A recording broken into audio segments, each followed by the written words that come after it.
ونصلي ونسلم على رسوله الکریم بسم اللہ الرحمن الرحیم۔ دین اسلام کامل دین ہے اور ہر اعتبار سے ہماری ایسی رہنمائی کی ہے جس سے ہمیں دنیا کے اندر بھی فائدہ اور آخرت کے اندر بھی فائدہ ہو، اور دین ہماری دنیا کے اندر بھی خیر خواہی چاہتا ہے اور آخرت کے اندر بھی خیر خواہی چاہتا ہے۔ خود آپ علیہ السلام نے ارشاد فرمایا الدین النصیحہ،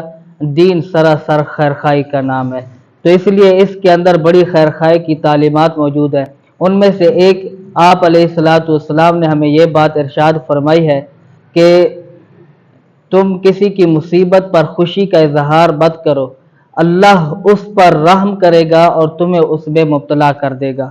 تو بات کرنے کا مقصد یہ ہے کہ ہمارے معاشرے کے اندر یہ بات پائی جاتی ہے کہ اگر کسی بندے کو تکلیف، مصیبت، پریشانی پہنچے تو بندہ خوشی کا اظہار کر رہا ہوتا ہے۔ اس کی ایک وجہ تو یہ ہے کہ انسان کے اندر حب جا بہت زیادہ ہوتا ہے، وہ کہتا ہے کہ فلاں کی وجہ سے جو ہے نا میری واہ واہ میں کمی آ رہی ہے، یا کسی سے بندہ بدگمان ہوتا ہے تو اس سے کسی کی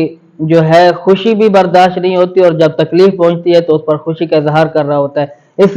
اسی طرح کسی کے دل کے اندر کسی کے بارے میں بغض اور کینہ ہو تو پھر بھی بندہ جو ہے کسی کی پریشانی پر، تکلیف کسی پر پہنچنے پر خوشی کا اظہار کر رہا ہوتا ہے۔ تو انسان بندہ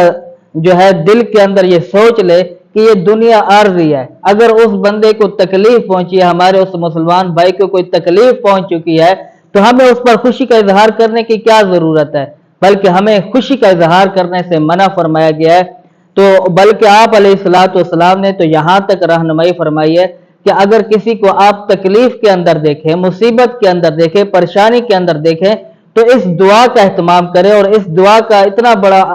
جو ہے انعام ہے، وہ کیا ہے کہ جو آدمی کسی مصیبت، تکلیف، پریشانی میں پھنسے ہوئے آدمی کو دیکھ کر یہ دعا پڑھ لے تو اس دعا کے پڑھنے والے کو اللہ رب العزت اس پریشانی، تکلیف اور سے اللہ رب العزت بچا لیتے ہیں۔ وہ کیا دعا ہے؟ الحمدللہ الذی عافانی مما ابتلاک بہ وفضلنی علی کثیر ممن خلق تفضیلا۔ دوبارہ آپ کے سامنے ذکر کر دیتا ہوں، الحمدللہ الذی عافانی مما ابتلاک بہ وفضلنی علی کثیر ممن خلق تفضیلا۔ اس کا مفہوم اور ترجمہ سمجھ لیں کہ الحمدللہ الذی عافانی مما ابتلاک بہ، کہ اللہ رب العزت کا شکر ہے کہ جس نے مجھے محفوظ رکھا اس چیز سے جس میں تو مبتلا ہے، وفضلنی علی کثیر ممن خلق تفضیلا، اور اپنی مخلوقات میں سے مجھے فضیلت بخشی ہے۔ تو اس لیے ہمیں مصیبت زدہ کو دیکھ کر اس پر خوش نہیں ہونا چاہیے، بلکہ اسے دیکھ کر یہ دعا پڑھنی چاہیے جو آپ علیہ السلام کی تعلیمات میں سے ہے۔ اللہ رب العزت ہم سب کو اس پر عمل کی توفیق عطا فرمائے۔